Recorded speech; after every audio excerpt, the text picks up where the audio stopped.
News Update. And good afternoon. Thanks for tuning in to NBC News Daily. I'm Randy Stone with your Midday Ark-La-Miss update. A new wave of powerful explosions struck central Kiev on Monday.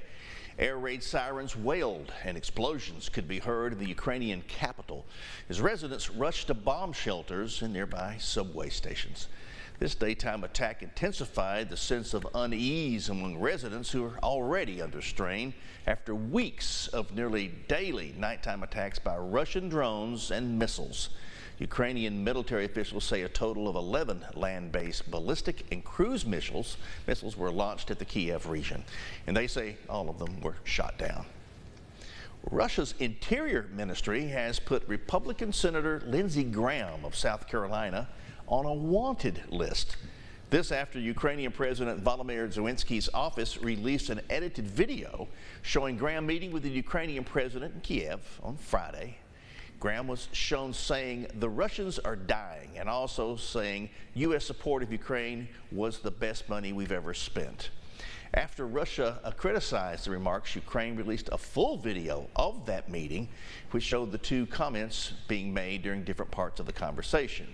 Nevertheless, Russia's investigative committee said it was opening a criminal probe of Graham's remarks. It did not specify what crime he was suspected of committing.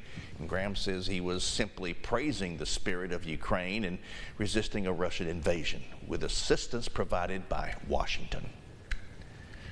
Well, some states are looking to roll back labor restrictions and bring in more teen workers. The Department of Labor says there are more than just 1.5 jobs open for every person who is unemployed.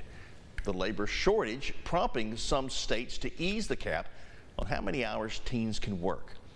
The government reports 34% of Americans between the ages of 16 and 19 had a job in April. Child welfare advocates are concerned about scaling back protections for teens. Some economists propose that the U.S. should allow more immigration to address the shortage of workers instead.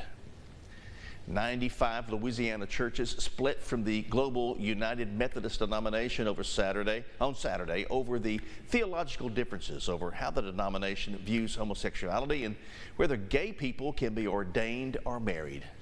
A special session of the Louisiana Annual Conference was held on Saturday, May 27th at First United Methodist Church in Baton Rouge. The entire meeting was to vote on the State Board of Trustees' recommendations for the churches that requested disaffiliation. The deadline was to disaffiliate is December the 31st, 2023. The church's statement on human sexuality states that sex is only affirmed within a monogamous heterosexual marriage.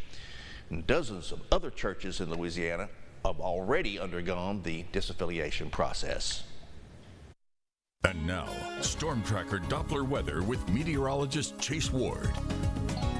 It was a bit mild this morning, but as we transition into this afternoon, we're already in the mid-80s, and we will be in the lower 90s by 4 o'clock, where we'll reach our daytime highs. Expecting a few afternoon clouds, otherwise will still be sunny and hot, and it's still going to be a bit humid out there.